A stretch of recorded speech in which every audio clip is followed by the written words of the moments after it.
So today I'm going to show you how to identify red spruce. Red spruce is one of 3 species of spruce that's native to Vermont. Also native here are black spruce and white spruce. Here in Chittenden County and in a lot of the eastern US, if we're talking about spruce though, we're talking about red spruce. When we're identifying conifers, and a conifer is a tree with needles, we identify them against each other. So common conifers in Vermont are pines, mostly white pine, eastern hemlock, and balsam fir. Of all those species of trees with needles, we can separate out the pines because they have those really long, thin needles. Of our short-needled conifers, the spruces are the only ones that have a needle that's angular in cross-section. What that means is it's not flat, it's actually like square. And that angular needle allows you to take a spruce needle and you can actually roll it between your fingers like this. Balsam fir and hemlock both have flat needles, so you can't do that with them. Another moniker for spruce is spiky spruce. So if you grab into a spruce pile, you get a handful of these spiky, pointy needles. One thing to notice about red spruce that differentiates it from hemlock is that it grows in this very geometric, symmetrical pattern. So whereas hemlock needles and twigs and branches are sort of just growing wherever and can be very irregular in appearance, red spruce branches and twigs are always growing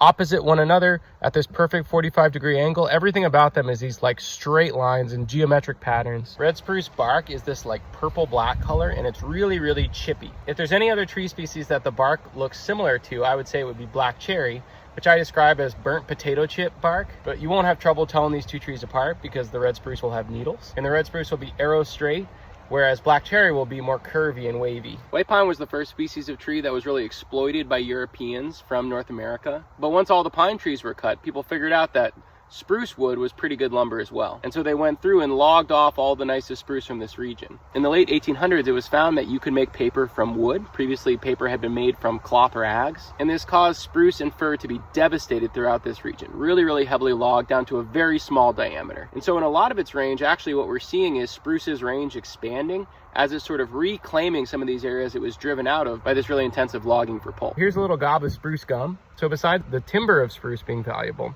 there was actually a time when people would commercially collect spruce gum like this, and they would actually turn it into like packaged chewing gum. If you want to chew on some spruce gum, just pop a piece of it off, suck on it for a while to soften it in your mouth, and then you can chew on it. It's not very good, but it's something to do, I guess. Beware, if you bite down on it too soon, it will turn into the most terrible tasting like spruce gum dust in your mouth. You'll have it stuck in your teeth forever. Restoring spruce to our forest is really different in different parts of its range. But in general, when we're trying to promote spruce, we need to do a couple basic things. When spruce is young, it's very, very tolerant of shade and often establishes in the understory of the forest as advanced regeneration. So these young trees establish in the forest understory, and then they wait for something to happen. They wait for the trees that are overtopping them to die, they wait for a natural disturbance or a human-caused disturbance, and then when that happens, if that happens, they shoot up into the canopy. Sometimes you'll see in a forest understory all of these little spruces that look just like this. To create spruce regeneration like that, we start by creating small gaps in the overstory. Once that spruce regeneration is established, we release it. So that just means that we proactively cut the trees that are overtopping it and allow it to shoot upwards. In places where spruce has been completely driven out, this might be a species that we do some enrichment planting of. It doesn't mean planting a spruce plantation, it just means that spruce seeds are not that mobile. And so in order to help red spruce get a foothold back in a region that it was driven out of,